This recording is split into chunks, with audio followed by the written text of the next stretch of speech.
Pernah nggak sih kalian kepikiran, kenapa ya orang dari seluruh penjuru dunia itu rela jauh-jauh datang cuma buat lihat alam Indonesia?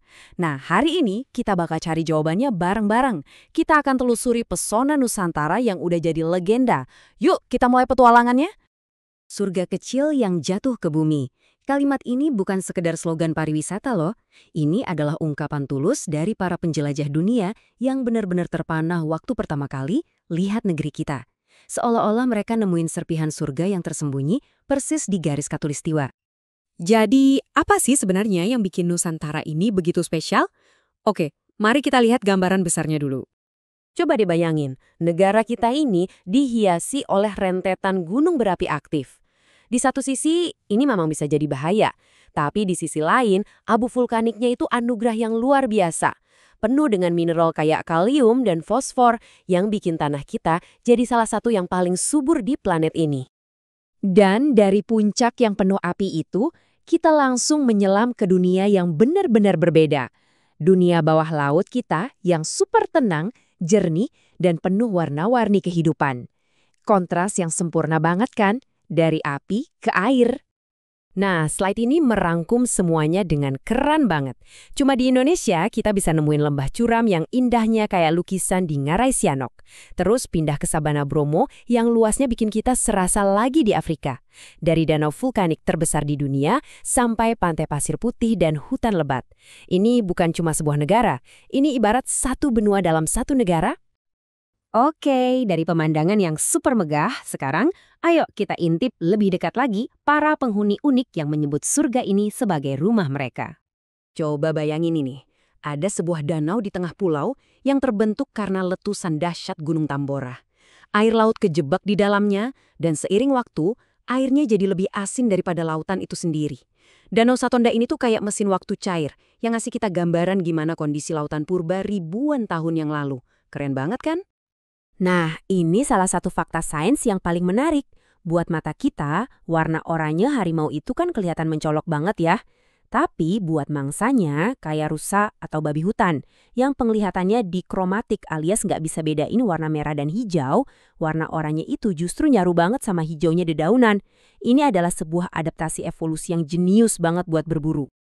Dan kalau kita lihat ke atas, ke langit Jawa, kita mungkin aja bisa lihat wujud nyata dari lambang negara kita, elang Jawa. Dengan jambulnya yang gagah, itulah inspirasi di balik Garuda Pancasila. Sebuah simbol kekuatan dan keagungan yang terbang bebas di alam kita sendiri. Keindahan ini bukan cuma kita aja yang tahu. Seluruh dunia juga mengakui betapa tak ternilainya warisan alam yang kita jaga di Indonesia. Angka ini gila banget, 75%. Artinya, 3/4 dari semua jenis terumbu karang yang ada di planet bumi ini bisa kita temuin di perairan Raja Ampat. Ini adalah rumah buat spesies-spesies unik yang nggak ada di tempat lain. Kayak walking shark, iya, hiu yang beneran berjalan di dasar laut.